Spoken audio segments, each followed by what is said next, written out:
There are people who love deeply but keep a door inside themselves permanently half closed.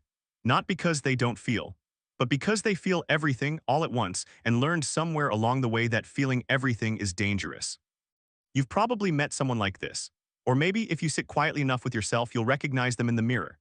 The person who is warm in a crowd but cool in a bedroom. Present in a party but somehow unreachable in a conversation that starts to matter. The one who gives generously, loves carefully, and disappears emotionally, spiritually, sometimes physically, right at the moment when closeness becomes real. This is not a story about broken people. This is a story about people who built something very intelligent in response to something very painful.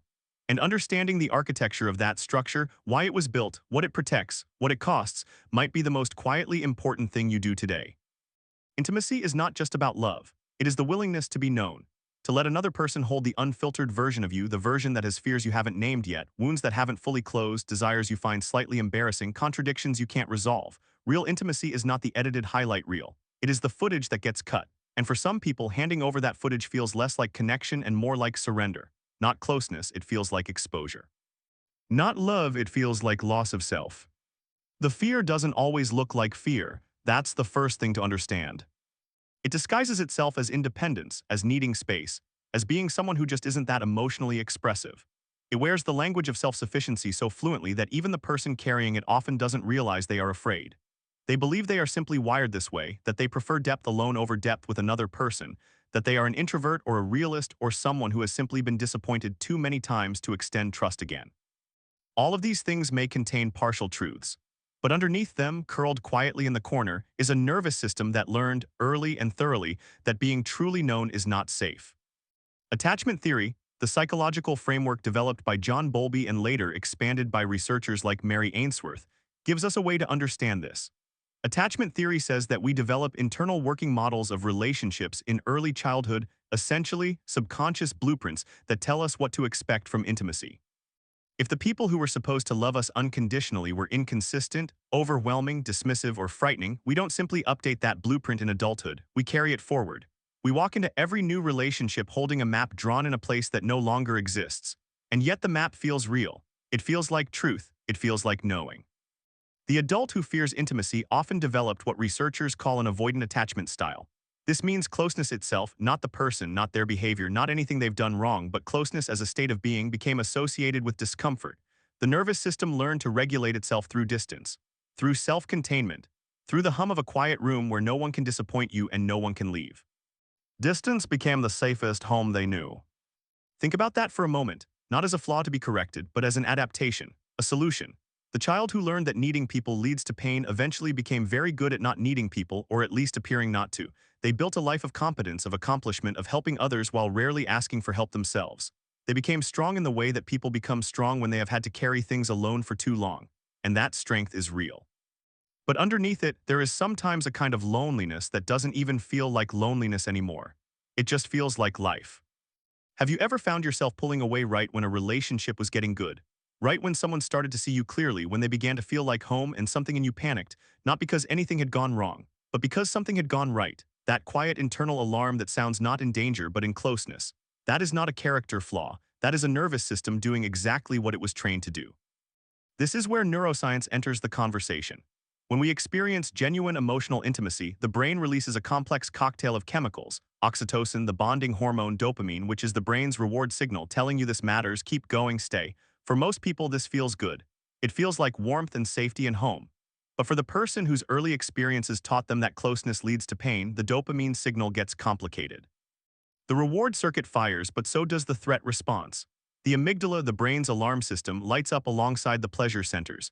And so intimacy becomes a strange, contradictory experience, wanted and terrifying at once, magnetic and repellent, like standing at the edge of something beautiful that you are convinced will hurt you the moment you step in.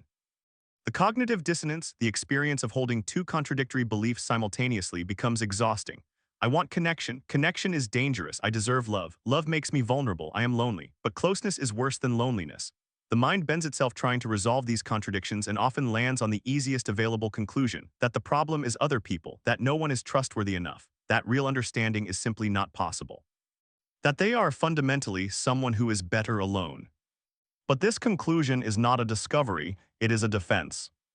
There is also something that psychologists describe as an external locus of control, the feeling that your emotional state is at the mercy of what other people do. For many adults who fear intimacy, the terrifying thing about letting someone in is precisely this, that it hands them power over you. That your happiness, your peace, your sense of self becomes contingent on their presence, their mood, their choices. And for someone who once had no control over the people who were supposed to love them, who couldn't predict them, couldn't soothe them, couldn't make them stay, giving anyone that power again feels like choosing helplessness. Like walking back into the room they spent years learning to leave. So they keep the locus of control firmly internal, they manage their own emotions, they depend on no one, they become the person who is always fine, always capable, always slightly out of reach. And there is a kind of dignity in this, a kind of sacred self-preservation. Only sometimes, in the quiet moments, the cost of it becomes briefly visible. In the way they watch other people's easy affection with something like hunger, in the way they love deeply and from a careful distance at the same time, in the way they describe past relationships not with anger but with a kind of wistful bewilderment, as if they watch something good slip through their hands and still don't fully understand how. The fear of intimacy doesn't mean the absence of longing. That's the profound, aching contradiction at its heart. What people who fear intimacy are often protecting is not coldness. It is something tender, the part of them that wanted to be fully seen and wasn't, the version of themselves that reached for closeness and was met with distance or chaos or conditions.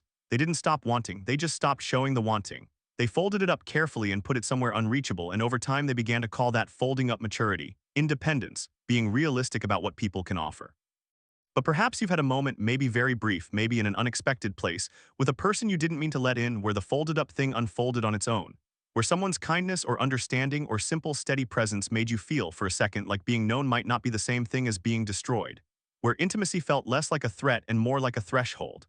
Not danger, the beginning of something. That moment is not a weakness. That is the original self, still alive underneath everything built to protect it. Healing for the adult who fears intimacy is rarely dramatic. It doesn't look like a breakthrough or a single conversation or a relationship that finally does it right. It looks like noticing. It looks like catching yourself, creating distance and asking gently, not accusingly, why right now? What are you protecting? What would actually happen if you stayed in this moment instead of finding a way to step back from it? It looks like learning to sit with the discomfort of being seen without immediately reaching for the exit. Not flooding yourself with forced vulnerability, not performing closeness to prove you're capable of it, but slowly, incrementally letting someone hold a real piece of you, not the whole thing at once, but something true, and discovering that they didn't drop it. The nervous system can learn new things. This is not just motivational language, it is neuroscience. The brain retains what researchers call neuroplasticity well into adulthood, the capacity to form new associations, new pathways, new default responses. The connection between closeness and threat is not hardwired, it was learned. And while it cannot be unlearned overnight or simply talked out of existence, it can be gently, persistently introduced to different evidence. To relationships that hold steady, to people who stay, to the repeated experience of being known and finding on the other side of that terrifying exposure not abandonment, but something quiet and sustaining. This is not about finding the perfect relationship. It is about building a different relationship with intimacy itself. Because what lives at the far side of the fear, not the absence of vulnerability, but the walk through it, is not just love or connection, though it contains those things. It is the feeling of being fully present in your own life, of not watching your relationships from a slight remove, always one foot out the door, always maintaining the exit. It is the very specific, irreplaceable piece of being with another person and not managing them, not performing, not calculating the right amount to reveal. Just being there in the full and ordinary and beautiful weight of yourself, carrying worlds within you and letting someone else occasionally carry them too. Not isolation, that was never actually freedom, not performance, that was always exhausting.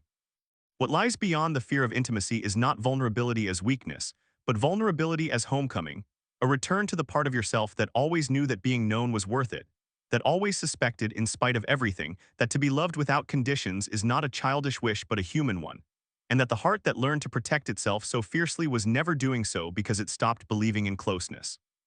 It was doing so because it believed in it so completely, and had been hurt so precisely there, that it simply needed time and evidence, and maybe one person patient enough to wait at the threshold, not pushing the door, just making it known that they would still be there whenever it opened.